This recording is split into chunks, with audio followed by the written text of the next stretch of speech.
Shalom, rekan-rekan pelayan ibadah sekalian. Pada kesempatan ini, kita akan sama-sama belajar tentang apa hal yang paling penting ketika kita melayani di dalam ibadah di gereja.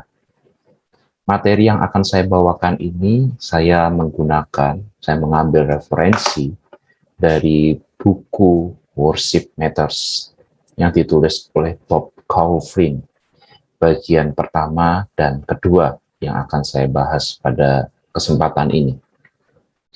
Izinkan saya bertanya kepada rekan-rekan sekalian, pernahkah kita merasa jenuh ketika melayani dalam ibadah di gereja? Pernahkah kita merasa jenuh ketika melayani dalam ibadah di gereja? Pernahkah kita merasakan jika pelayanan selama ini terus berulang dan hal tersebut membuat kita bosan? Jadi hal itu saja, pelayanannya ya itu saja. Dijadwal lagi. Karena terlalu sering melayani, pada akhirnya kita merasakan bosan. Pernahkah kita merasakan bosan di dalam pelayanan? Kita merasa pelayanan ya begitu-begitu setiap minggunya. Sehingga lama-kelamaan kita merasa jika tidak ada yang menarik ketika melayani Tuhan. Adakah yang merasa demikian? Adakah yang merasa jika dirinya sudah kehilangan makna pelayanan? Adakah yang ketika melayani merasa jika semuanya itu hampa, kering, dan tidak ada artinya lagi? Penulis daripada buku Worship Matters yaitu Bob Kauflin, yang saat ini sedang saya akan bahas ini. Ia menulis buku tersebut berdasarkan dari pengalaman pribadinya sebagai pelayan ibadah atau pemimpin ibadah atau sebagai liturgos. Penulis berpikir melayani umat Tuhan di dalam ibadah adalah salah satu bagian yang paling memuaskan, menyenangkan, penuh binar-binar semangat, dan mengubah hidupnya. Penulis merasa ketika sedang melayani Tuhan, terlebih sebagai pemimpin ibadah, sebagai liturgos, dirinya sedang menolong orang-orang menyadari tujuan Tuhan menciptakan manusia adalah untuk menyembah dan memuliakan Tuhan yang hidup.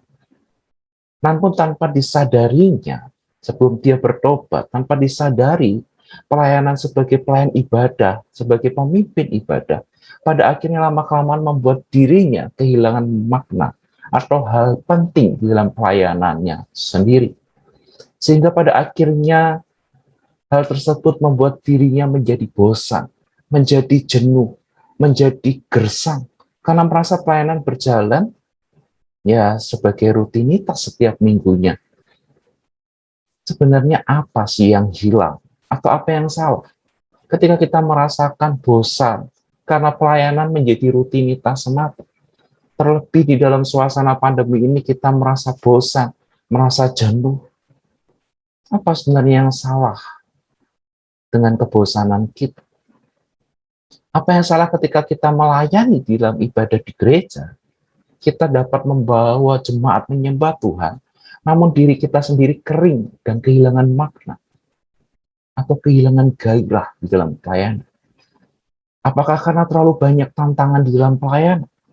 Apakah karena kita terlalu sering konflik dengan sesama pelayan ibadah? Apakah karena terlalu banyak masukan kritik dari jemaat ataupun pemimpin kita? Apakah hubungan yang kurang baik dengan rohaniawan di gereja tempat kita melayani?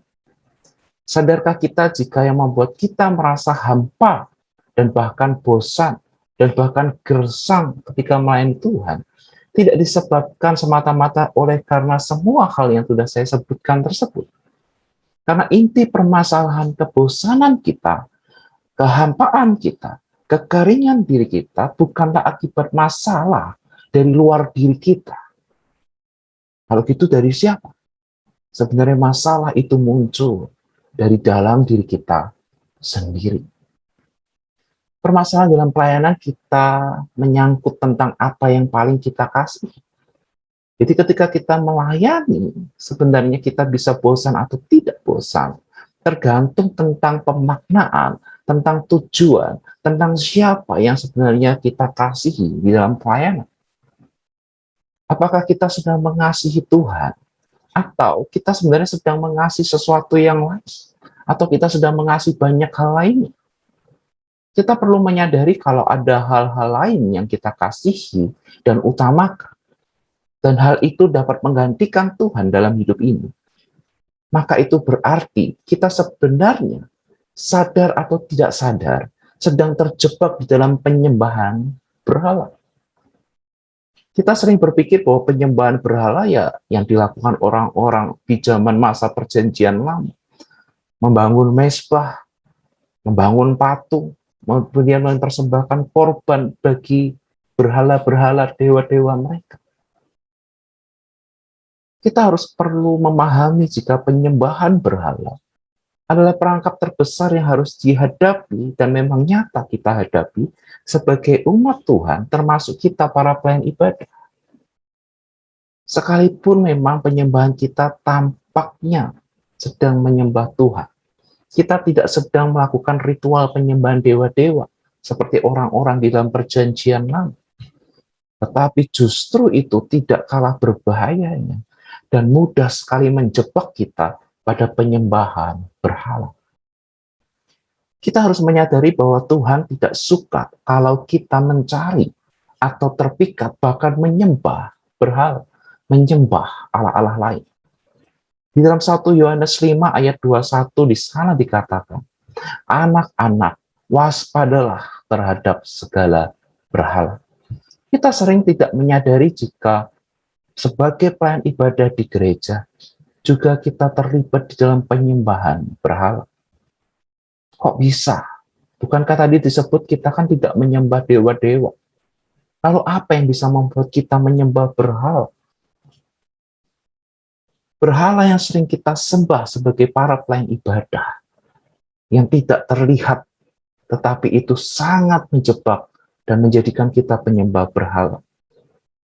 Itu sebenarnya adalah penyembahan terhadap diri kita sendiri. Penyembahan berhala di dalam ibadah ketika kita melayani Tuhan bisa dalam bentuk apa? Kita ingin dihargai, diri kita ingin dihargai, diri kita ingin dihormati, diri kita ingin dipuji, diri kita ingin dianggap paling hebat, diri kita ingin mendapatkan pengakuan dari orang-orang yang melihat pelayanan kita. Bukankah sadar tidak sadar, ada pelayan ibadah, atau mungkin ada di antara kita yang masih senang jika dipuji. Sehingga ketika kita mulai banyak dikritik, akhirnya membuat semangat kita menjadi padam. Pelayanan kita menjadi kering, atau bahkan kita yang merasa bahwa diri kita menjadi tidak berharga, tidak ada gunanya, tidak ada semangat atau gairah kalau tidak ada pujian.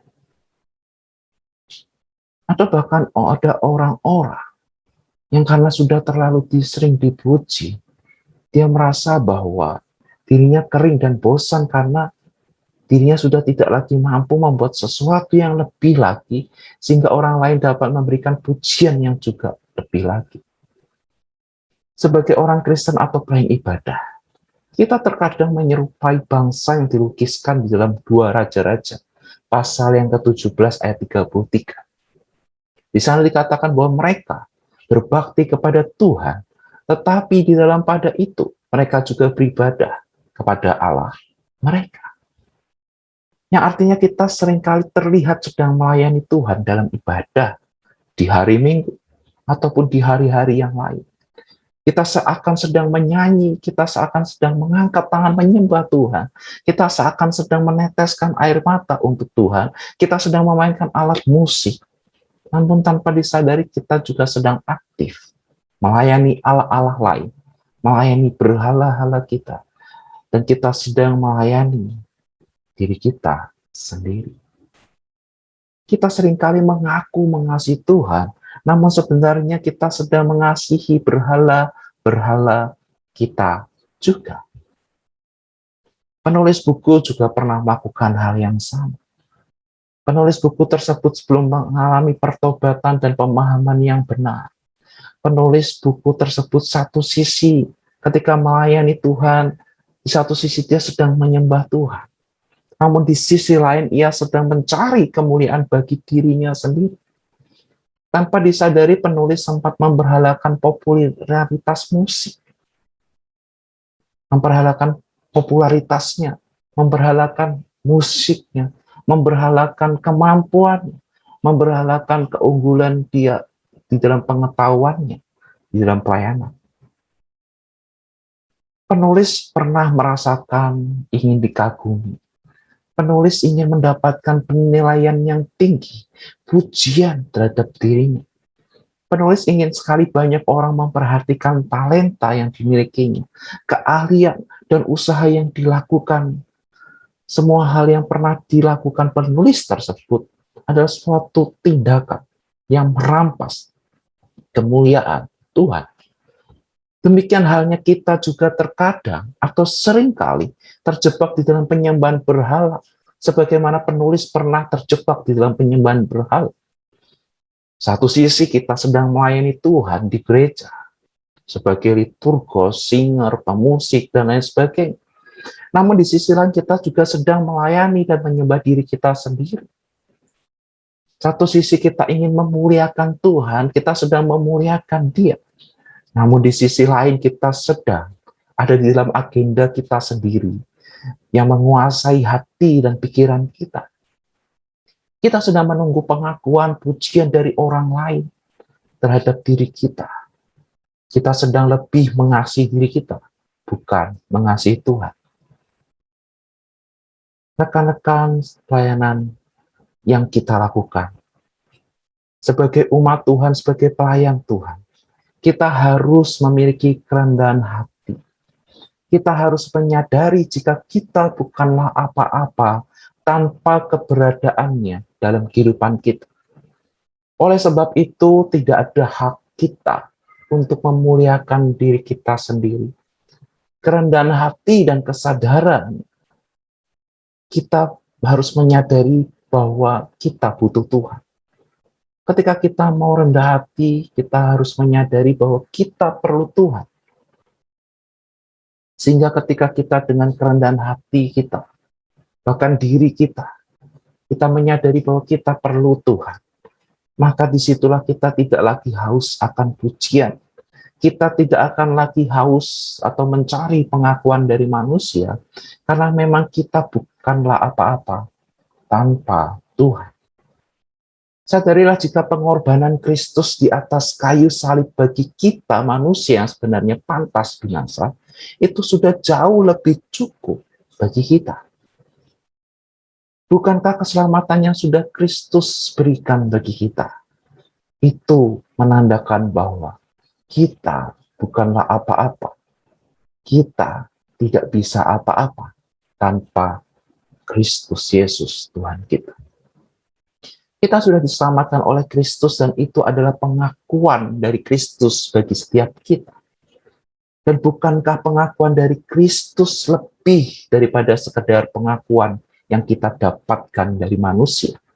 Oleh sebab itu tadi saya katakan bahwa pengakuan dari Kristus dengan tindakan pengorbanannya di atas kayu salib itu lebih dari cukup bagi diri kita. Pelayanan kita adalah cara kita bersyukur dan memuliakan Tuhan yang sudah lebih dulu mengakui kita, menerima keberadaan kita dengan apa adanya kita. Sehingga kita harus memahami tujuan kita melayani Tuhan.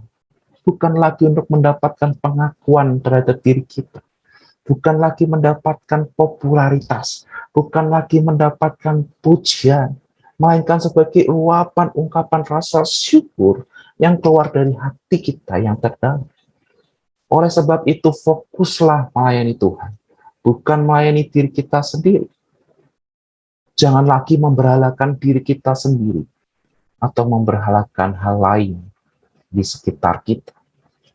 Ketika kita memahami tujuan kita melayani Tuhan, maka kita akan memahami bahwa yang terpenting dalam pelayanan bukanlah mempersiapkan lagu, bukanlah menciptakan aransemen musik yang kreatif, melainkan yang terpenting ketika kita ingin melayani Tuhan adalah memperhatikan keadaan hati kita, Tujuan hati kita apakah sudah benar ketika kita hendak melayani Tuhan? Kalau kita tujuan hati kita sudah benar, maka kita mau mempersiapkan lagu, mau membuat aransemen, itu murni untuk memuliakan Tuhan. Murni untuk bisa membawa jemaat Tuhan memuliakan Tuhan. Bukan untuk memuliakan diri kita. Sehingga ketika kita mengaransemen musik dengan begitu luar biasa indah, bukan supaya orang berkata bahwa aku hebat, tetapi supaya orang berkata Tuhan hebat, Tuhan yang harus dimuliakan. Marilah kita mulai saat ini melayani Tuhan dengan hati yang benar, dengan sikap hati yang benar. Kiranya setiap kita melayani Tuhan saja, dan tidak lagi melayani diri kita sendiri, terlebih merebut kemuliaan Tuhan hanya untuk memuliakan diri kita. Mari rendah hati untuk melayani Tuhan, bukan melayani diri kita sendiri. Tuhan Yesus memberkati.